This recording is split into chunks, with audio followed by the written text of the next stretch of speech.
Hi. Today's session, we have a real treat, an interview with Peter Neumann from King's College in London.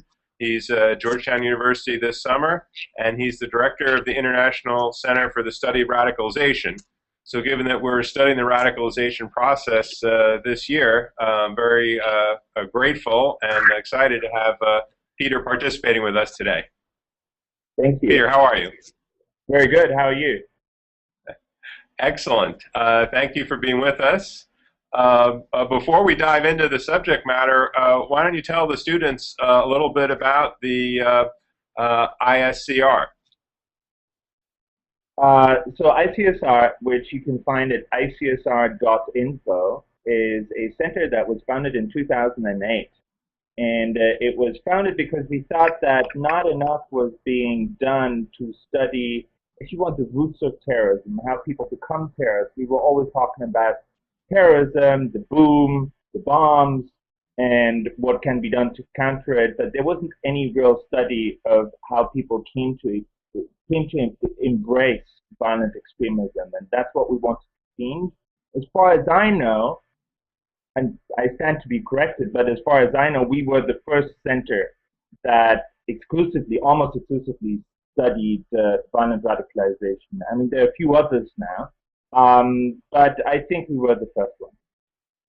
Well, I've been very impressed with the work of the center, and we had a chance to be on a panel together, and I've heard you speak, so I know you're doing great work there, and I'm very honored to have you with us. Why don't we just dive right into it? The center has the word radicalization. Why don't we try to define terms? What do you mean by when you say radicalization? What is radicalization? So this is obviously a contentious discussion, and what I'm going to say now is not necessarily the last word on the subject. But the way I define radicalization is as the process whereby people become extremists. And it's a fairly simple definition. And we simply call it radicalization because there's no such word as extremization. Radicalization is the process whereby people become extremists. The problem arises out of the word extremism rather than the word radicalization, because extremism itself is ambiguous. If you look up definitions of extremism in dictionaries of political philosophy, you will find that the word extremism can be defined in different ways. On the one hand, you have so-called cognitive extremists who have extremist ideas. So let's say, for example, a neo-Nazi would in most Western countries be considered an extremist because his ideas are so out of the mainstream, they're so fringe, they're so marginal, they're so opposed to everything that we believe our societies are founded upon: democracy, equality before the law, etc. And he doesn't necessarily need to be violent in order to be an extremist. On the other hand, you can be an extremist not because of your ideas, but, for example, because of your actions, because of what you do. Give you another example for that. Environmentalism, for example, has become in the last 10, 20 years a mainstream value. Most people support the protection of the environment to some extent. But if I start going around blowing up factories and kidnapping managers, etc., then because of my actions, I am an extremist. So extremism is an ambiguous word. It can have different meanings. You can be a cognitive extremist, you can be a violent extremist. So in that sense, radicalization is an ambiguous term, not because of the word radicalization, but because of the endpoint of that process, which is extremism. Extremism can be cognitive and it can be violent. So, is radicalization always a bad thing? I think, the British, your forefathers, probably thought that Washington and Jefferson and Franklin were radicals or extremists. Is radicalization always bad? Well, as I kind of, to some extent, indicated in my definition, radicalism or extremism is a relative word. It is always, you always have to ask yourself, radical or extreme in relation to what? And it is always radical or extreme in relation to what most people think of as mainstream at any given point in time or in any particular geographical context. So, for example, someone who speaks out in favor of free speech is certainly probably not considered to be a radical extremist in a Western country where those values are considered mainstream. But arguing in favor of the exact same value in China or North Korea would make you a radical because the mainstream there is not to have democracy and free speech. And the same goes for a lot of things that, used to be considered extremist or radical at particular points in time, and that are no longer considered to be radical, like, for example, abolitionism or votes for women or equal rights, civil rights even in the 1950s and 60s. So these things have become mainstream. They are no longer considered radical. With words like ism and extremism, you always have to ask yourself in relation to what?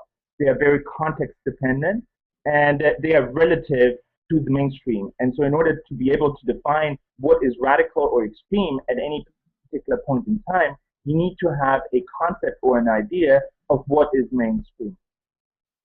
Okay, excellent. I think it was 2006, the NYPD put out a report, Radicalization in the West, and it described the radicalization process as being very rigid, 4 steps that all people go through. Your studies and your experience over the past years, is that the way you see radicalization? Is it, can it be described in that kind of formulaic way, or is it different for different people and different ideologies? Well, to be fair to the NYPD model, it only actually looked at for lack of better words, jihadi Salafists in the West. So it wasn't trying to construct a universal model that would be true for radicals and extremists everywhere in the world. But I do agree with you that it is quite rigid in the sense that it has particular stages that everyone goes through. All these stages, importantly, are related to belief. And that is what a lot of people have criticized as problematic. That the sense that the more intense your belief, the more likely you are to commit acts of terrorism. And in this particular NYPD case, it seemed, at least from the way it was presented, that it was the more intense your belief in Islam, essentially, the more likely you are to commit an act of terrorism. And that is something that I disagree with. I think that there's a lot of evidence that points in different directions. I think that generally speaking, there are different elements to the radicalization process, and these elements come together in different ways and in different sequences in different places and at different times. And three of these elements, three important building blocks of that process are, number one, a degree of grievance, discontent, conflict, or crisis. Secondly, an ideology or belief system that takes your grievance and makes sense of it and channels it into a particular project or direction. And thirdly, there's often, in many cases, in majority of cases, a degree of group process or group dynamics, social dynamics, people interacting with each other, peer pressure, etc., etc. So if you take those three elements, grievance, belief system, and group process or social dynamics, you have three building blocks. That doesn't necessarily say anything about how these three elements come together, what triggers what, etc., etc. But I think most models and most theories of radicalization revolve in one way or another around these three elements. But there's not, I believe, a set sequence or a rigid staged process like in the NYPD model. So the three elements that you mentioned, grievance, ideology, and then group dynamics, there's a lot of grievance in the world, and there are many different ideologies floating around to give rise to these grievances. And of course, people are interacting in groups all the time. Why is radicalization, relatively a rare thing? Um, you're hitting exactly the right spot. I mean, the question is not so much, what is this process, but how do these different elements interact, and why does it lead to radicalization in some cases and not in other cases? And I think that, in fact, the real answer to these questions is not necessarily found. And in fact, this is what the debates amongst academics and scholars are about. They are about what kind of ideologies, what kind of grievances, how do they relate to each other, and I think that's where the answers are to be found. Clearly, there's a lot of grievances. A lot of people are very aggrieved about all sorts of things. There's a lot of ideologies out there. I always argue that it is neither necessarily the grievance in itself, nor is it the ideology in itself, but it is in fact the nexus between ideology and grievance. It is when an ideology resonates with a particular grievance that then radicalization becomes a possibility. Of course, let's say I'm aggrieved because I'm a second or third generation descendant of immigrants in Western Europe. I feel excluded from society. I no longer connect with society in the country where my parents or grandparents came from. So I feel a little bit lost. And in that kind of situation, which Quentin Viktorovitz, for example, describes as a cognitive opening, I'm open to all sorts of things. And if I'm unlucky enough to, at that point, encounter someone who is very charismatic and who has an extremist ideology to offer, then perhaps the chances, the probability of me embracing that ideology are higher than if I hadn't encountered that cognitive opening. So it was meeting the right ideology or belief system at the right point in my life when I'm kind of cognitively ready for it.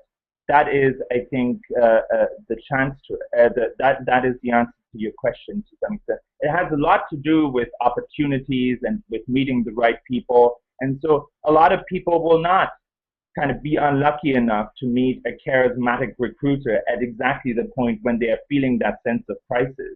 And therefore, they will perhaps not do anything about their grievance. So there's a lot more to it than those three elements, and you have to really spell out exactly in what kind of situations they apply how. All I was trying to say is that these are sort of three building blocks that you can operate with and use in different circumstances. And maybe one more point, which is that I believe one thing that we often get wrong when we speak about radicalization is that we speak about these elements and these different theories as if there was a degree of certainty about them. I think that what we should start doing is to talk about these things as risk factors. In the same way that, for example, doctors talk about risk factors. If you never exercise, if you smoke 40 cigarettes a day, and if you eat a lot, then your risk of getting cancer is certainly increased. A lot of science shows that. There's a lot of evidence around. But even people who never exercise, who eat badly, and who smoke a lot, there's no certainty that they will get cancer. I think you probably find more people that do all these bad things and do not get cancer than people who do get cancer. That doesn't invalidate the point that those three things are probably risk factors that you should avoid if you want to avoid cancer. And so, embracing an extremist ideology is not necessarily a guarantee that you will become a terrorist, but it's certainly a risk factor that probably increases the risk of you doing something bad along the way. By how much, we don't know exactly yet. But, I would say it's fair to say it's a risk factor. It's not a certainty. Let's talk about one thing that you mentioned, which is the role of the charismatic recruiter, for lack of any better terminology. Do you see this as an essential element or one of the risk factors that really greatly contributes to an individual embracing an extremist ideology? Some people I've read say, well, in every case of radicalization, there's always a recruiter, a solicitor out there. What do you think of that? So this is one of the debates that maybe your students may want to look at and focus on, because I think it's one of the more interesting more interesting discussions in that field. Is radicalization top down or is it bottom up? Is it led by someone? Is it led by a recruiter? Is there someone who is very charismatic who tricks people into extremism? Or is it something that bubbles up from the bottom, from the grassroots? And there are different theories on that. I don't necessarily think it's one or the other. It certainly is true that it helps. And I can think of a number of cases where charismatic recruiters have made a big difference. Arguably, Anwar al-Awlaki, even though he was only online, he was also a charismatic recruiter. If you look at how people spoke about him online in extremist forums, they certainly adored him. He was a hero to them. He was someone who had the ability not only to convey knowledge, but also to convey what these people would have called brotherhood and to give them a sense of being their friend, yet at the same time being a leader and being very influential. And so certainly there was a degree of influence. At the same time, we've also seen a lot of groups forming according to what Mark Sageman would call the bunches of guy model, where you don't necessarily have a charismatic leader, but you have a number of, let's say, 6, 7, 8 people who are probably of a similar age and who are developing very uh, intense in a very intense sense of loyalty towards each other, and it doesn't necessarily necessitate a charismatic recruiter to be part of that group. So you see all kinds, but I wouldn't necessarily say that it always needs to be a charismatic recruiter, but certainly there are a number of cases where you can clearly see that a charismatic recruiter has played some role. Peter, thank you for that conversation. We're going to sign off for now, but we have the second part of our interview with Peter Neumann from the International Center for the Study of Radicalization available for our students.